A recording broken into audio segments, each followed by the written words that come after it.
Hello and welcome to অ্যাগ্রোবাজ by NM Sunny. সম্পূর্ণ নতুন এবং অভিনব পদ্ধতিতে আজ পুকুর থেকে মাছ ধরলাম। সাধারণত ছিপ, মাছ ধরার নেট এইসব পদ্ধতিতে মাছ ধরা হয়, তবে নতুন এই পদ্ধতিতে মাছ ধরার আনন্দই আলাদা। গরমের ছুটিতে আমার ছোট মামাতো ভাই আমাদের বাড়িতে বেড়াতে আসে। মূলত তার আবদারেই বাড়ির পাশের ছোট্ট পুকুর থেকে মাছ ধরার পরিকল্পনা করা হয়। বাড়ির এই দিকে বেশ কয়েকটি আম গাছ আছে, যার আমগুলো সব পুকুরের দিকেই। আম যেন পুকুরে পড়ে না যায় তার জন্য পুকুরে লম্বা করে নেট বেঁধে দেওয়া হয়েছে। এই নেট কি কাজে লাগিয়ে আজ মাছ ধরব। মাছ ধরার জন্য যখন দুই ভাই পুকুরে নামলাম, তখন আমাদের পায়ে কিছু তালের বাগড়া ঠেকলো। মাছ ধরার আগে সেইগুলোকে তুলে দিলাম, যাতে বারবার আমাদের যেতে আসতে কোনো অসুবিধা না হয়। এই বাগড়াগুলো দিয়েছে পুকুর থেকে গুগলি শামুক তোলার জন্য, যা ছোট হাঁসের বাচ্চাদের জন্য এটি উচ্চ প্রোটিন সমৃদ্ধ খাবার। আমাদের বাগড়া তোলা দেখে যিনি এই বাগড়াগুলি দিয়েছিলেন তিনিও চলে আসে, তাই আমাদের বাগড়া থেকে গুগলি শামুকগুলো ছাড়িয়ে দিতে হলো। আমরা পুকুরে নেট বাঁধার জন্য যেসব বাঁশের খুঁটি পুঁতেছিলাম সেইগুলোতেও অনেক গুগলি শামুক ছিল।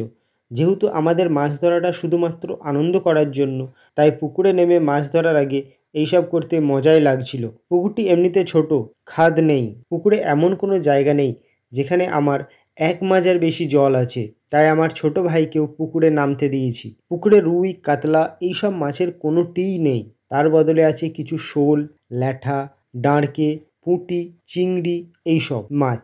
এই মাছগুলি পুকুরে প্রাকৃতিকভাবেই হয়ে থাকে। আমাদের পরিকল্পনা হলো আমের জন্য দেওয়া নেটের 1 মাথার দড়ি খুলে নেটটাকে জলের উপর ফেলে রাখবো। তারপর তাতে মাছ উঠলেই নেটটাকে তুলে মাছটাকে ধরে নেব। পুকুরে অনেক ডাঁড়কে, পুঁটি মাছ আছে যারা এমনিতেই সারাক্ষণ লাফালাফি করে, তাদেরই ধরার চেষ্টা আর কি। কিন্তু অনেকক্ষণ অপেক্ষা করার পরও যখন একটাও মাছ নেটে পড়লো না, তখন অন্য রাস্তা দেখতেই হলো। ঠিক করে ফেললাম আমি পুকুরটা ভালো করে ঘুলিয়ে দেব, যাতে মাছগুলি ভয় পেয়ে এদিক ওদিক লাফালাফি করে আর নেটে এসে পড়ে। তারপর আমার ভাই নেট থেকে মাছ ধরে ধরে রেখে দেবে। যেমন কথা তেমন কাজ। একটা দুটো করে মাছ পড়তে শুরু করে। পাড়ার 2-1 জনকে তো আবার রীতিমতো বোঝাতে হলো আমরা দুজনে পুকুরে এইভাবে কি করছি। তারা শুনে একটা হাসি দিয়ে চলে গেল, আর আমরা আবার মাছ ধরতে শুরু করে দিলাম। একটা সময় তো জামার পকেটে মাছ রাখতে শুরু করে দিয়েছিলাম, যাতে বারবার পুকুর থেকে উঠতে নামতে না হয়। আমরা দুজনে মোট 15টা ডাঁড়কে পুঁটি ধরেছিলাম। প্রতিটি মাছে ছিল ডিম। মাছ ধরা শেষ করে নেটটাকে আবার যথাস্থানে বেঁধে দিয়ে তারপর তাল পাতাগুলোকে আবার পুকুরে ডুবিয়ে রেখে দিলাম, যাতে পরের দিন এটা থেকে তারা আবার গুগলি শামুক তুলতে পারে। পুকুরের পাড়ে আম গাছের সাথে একটা লেবু গাছও ছিল, যেখান থেকে কয়েকটি লেবু পেড়ে নিলাম। দুপুরের ভাতের সাথে খাওয়া হবে। পুকুরে এইভাবে মাছ ধরার যে আনন্দ, সেটা আপনাদের বলে বোঝাতে পারবো না। আপনারা কি কোনোদিন মজা করে কোনো জায়গায় মাছ ধরেছেন বা অন্য কোনো কাজ করেছেন? তাহলে কমেন্টে জানাবেন।